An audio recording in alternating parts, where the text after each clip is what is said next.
السلام عليكم، ازيكم يا بنات؟ عاملين ايه؟ وحشتوني جدا. النهارده معانا الشعر ده كده. الشعر ده كان معمول فرد سابق بروتين، بس كان معمول بره يعني مش عندي. فالشعر اتأثر جدا ووقع منها كتير وسبب فراغات في الشعر زي ما انتوا شايفين، وباقي شوية فرد في الأطراف. الشعر زي ما انتوا شايفين يا بنات، الشعر مش تقيل ولا حاجة. انا طبعا حطيت الماده، وزعت الماده، وكنت غسلها قبل الماده طبعا بشامبو كلارافاينج، وغسلت لها الشعر جدا ووزعت الماده. بس ما صورتش يعني توزيع الماده لاني كنت مضغوطه جدا. فهنا انا كنت شطفت وبنشف باستشوار هواء سخن، بس ببعد الاستشوار عشان الماده ما تتبخرش زي ما انتوا عارفين.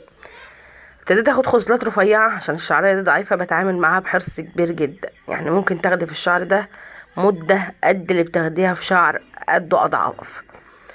الخوص الرفيع زي ما انتم شايفين بناخد حوالي 3-4 كبسات. الكبسة بتقبل معانا، يعني الشعرية بتقبل معانا.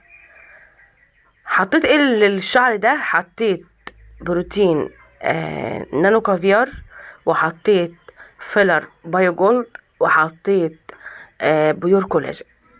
النسب قد ايه؟ حطيت حوالي 70 جرام، يعني 70%، يعني قولوا 60 جرام نانو كافيار، وحطيت فيلر حوالي 30 جرام، وحطيت معلقة صغيرة من بيور كولاجين. تمام. بصوا يا بنات، لو تلاحظوا كده في الكبس اللون الشعرية بيغير من تاني كبسة. انا مش مسرعة الفيديو خالص، انا حبيت اوريكم الطريقة كاملة اهو. الشعرية بتقبل على طول. الشعرية دي ضعيفة ومعمول لها فرد قبل كده، فبالتالي مش متحملة. فانت ما تقعديش تكبسي مرة واتنين وتلاتة وعشرة وعشرين، لا، الشعرية لونها بيغير معاكي. اكدي على الشعرية بكبسة كمان كبستين وسيب الشعرية. بصوا انا خلاص كده خلصت اهو. باخد الاطراف كمان معايا اهو زي ما انتوا شايفين. ما بتطولوش في الايه في الكبس.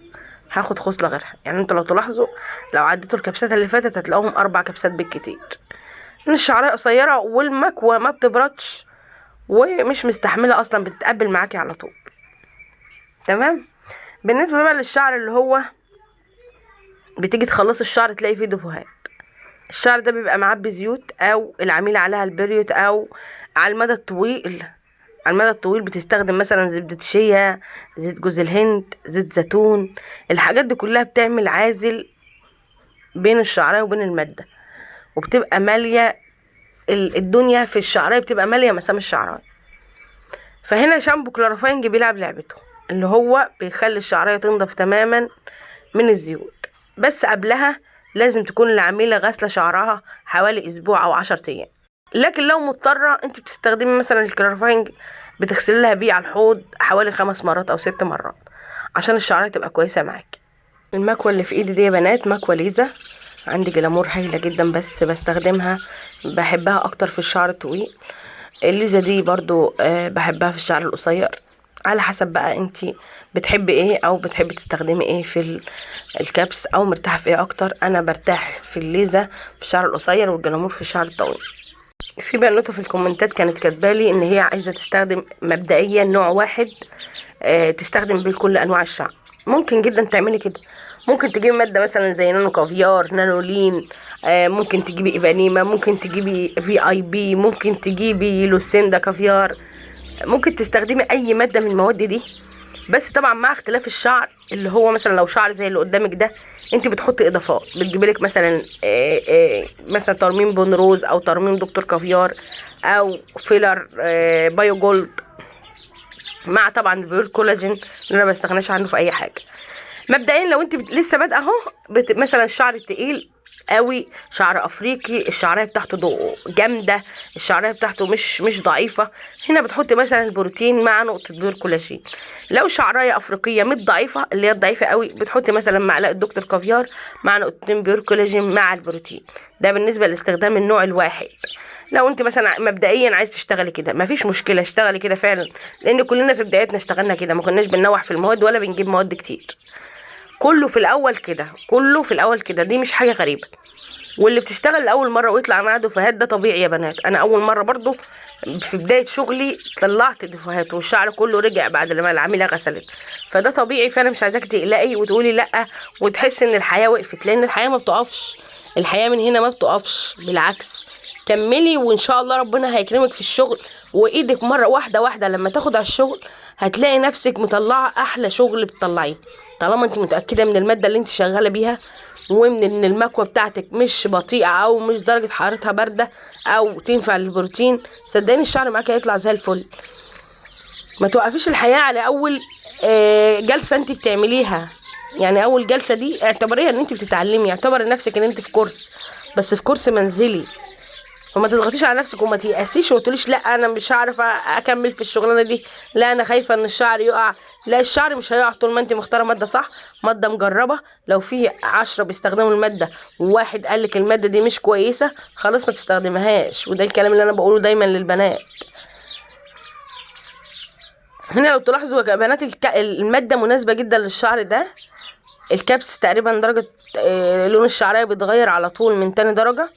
بصوا اهو، انا باخد الشعريه حوالي 4-5 كبسات بالكتير خالص، بلاقي الشعر لونه اتغير معايا واداني لون جميل جدا، اللي هو اللون بتاع الفرد البروتين الطبيعي، اللي هو الشعريه مش متغير لونها مثلا عن الطبيعي 100 درجه، لا الشعريه مش محروقه، الشعريه كلها لون واحد.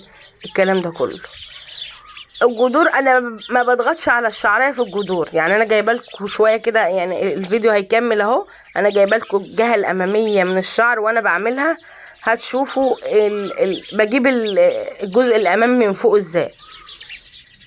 هنا الشعريه شوفوا اللمعه اللي فيها، انا حبيت اوريكم بس الحته دي اهو عشان هنقل بقى على الجزء اللي فوق. انا هنا الخصله دي اهو لسه سحباها، هوريكم انا بكبسها ازاي. عدوا بقى كده، ادي اول كبسه، ادي التانية، ادي التالتة، ادي الرابعة، ادي الخامسة، ادي الستة. وبسرعة وبجري على الشعراية، مش اللي هو ايه بعمل بالراحة، لا الشعراية اتكبست لونها اتغير اهي، شايفين؟ باخد بقى كبسات عريضة تمام اللي هو تأكيد، وما بقفش على الشعراية وما بمشيش بالراحة. واخدين بالكم يا بنات اهو؟ وتتاخدوا الاطراف معاكم بالمرة كده. المكوى اصلا بتبقى بارده من فوق، من الجزء اللي انت خدتيه فوق، فما يمنعش ان انت تاكدي برضو على اللي ورا كده معاكي وانت ايه وانت شغال.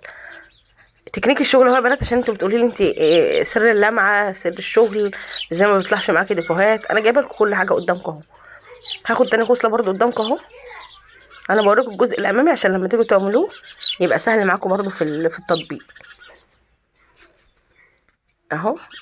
انا لسه اول خصله اهو، عدوا ادي 1، ادي 2،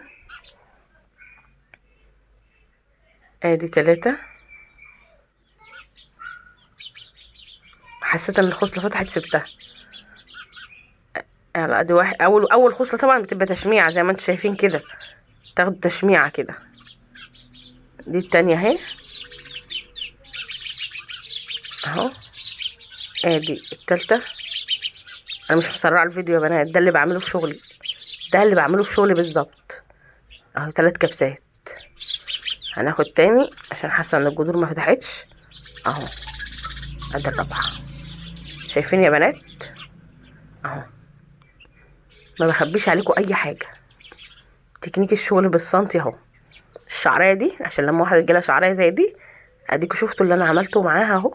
اللي قدام بقى ناخد اللي قدام. انا جايبه لكم الجزء الامامي كله من اللي قدام اهو. انا ما شلتش اي حاجه من الفيديو.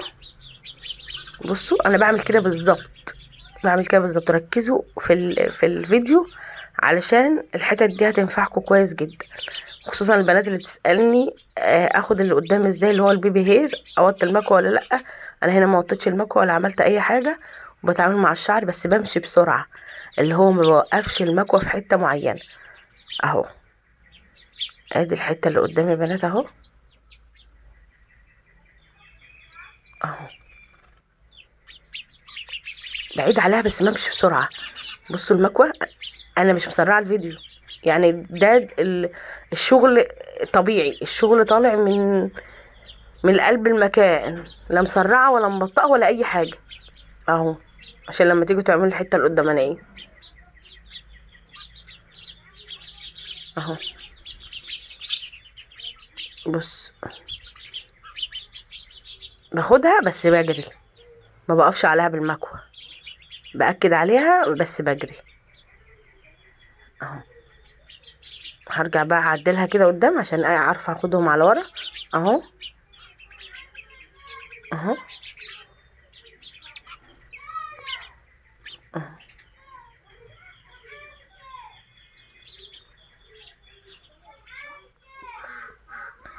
اهو.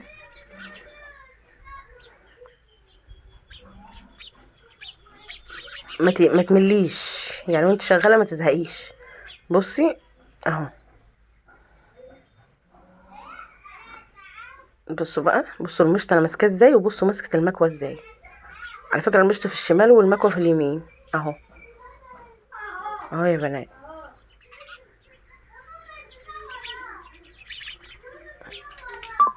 اهو كده. خلاص اتاكدت ان اللي قدام خلاص فردوا او غيروا لون خلاص معايا.